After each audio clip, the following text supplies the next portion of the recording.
right, hello wine drinking people. Time for more of what I've had to drink yesterday. And our friend Jerry in from Altra, not the music festival, it happens in South Beach.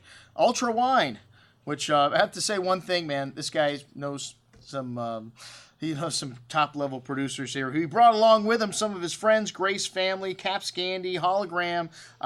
Wines were very good.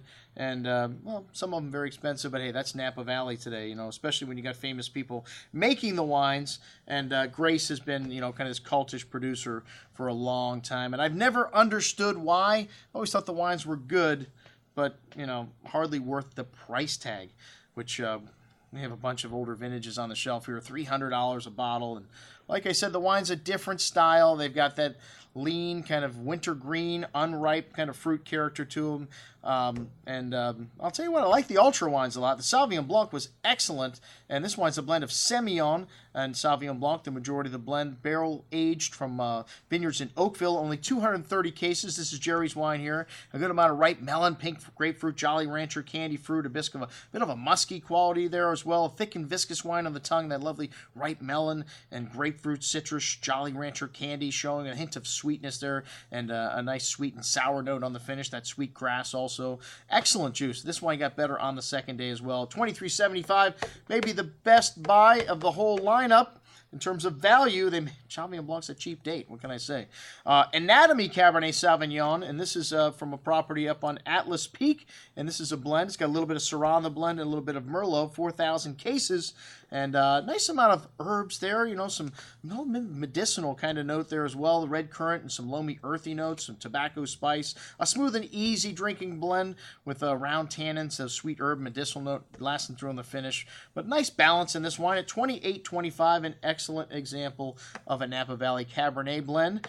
The Blanc wine from Grace Family, not a second wine, a different property, a different vineyard site, but this wine had that textbook mint and underripe character, menthol, tobacco, red currant, berry fruit on the nose, and a bit on the austere side on the palate here, but nice freshness. Some people like that strong minty eucalyptusy note there on the finish.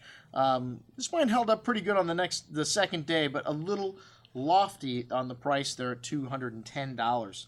All right, the Ultra Cabernet from Mountainside Vineyard. This wine excellent as well. Also a little pricey at $82.50. A good amount of ripe currant, black raspberry coulis-like fruit there, toasty oak spice, dark chocolate, black earth notes. Really nice complexity on the nose. This wine's got big fruit on the palate, nice concentration, richness, especially for a 2011, man. You have to give this wine an extra point just because it's from 11, which is a challenging vintage. And this wine's showing a lot of richness to it, a lot of ripe fruit, but balanced as well and really drinking nicely right now. I don't know that you need to keep this wine very long at $82.50, an excellent 2011 Cabernet. Kapscandy, and this is their State Lane Cuvée. This wine is also a little pricey, $141, but for an 11, again, a lot of ripe fruit in this wine. It's from the old Beringer Private Reserve vineyard. The State Lane vineyard they used to make Beringer Private Reserve from. It's got mostly Merlot in the blend, Cabernet and Petit Verdot. It has that lovely ripeness you get from Merlot, that plump black cherry liqueur, and even better on the second day, man. This wine really held up nicely. A nice amount of tannin, that earth and toasty oak note lasting. It's, for a 2011, two in a row that, like I said, you have to give props to because it was such a difficult year. The Hologram Cabernet from 13, this is made from the White's Vineyard in Oakville, one of my favorite appellations in Napa Valley. This wine's got a nice amount of that new leather note to the nose, toasty oak spice, red currant, and cherry fruit. Really concentrated and rich. These 2013s very well built. A lot of richness, a lot of ripeness on the fruit, on the tongue, almost liqueur-like in concentration.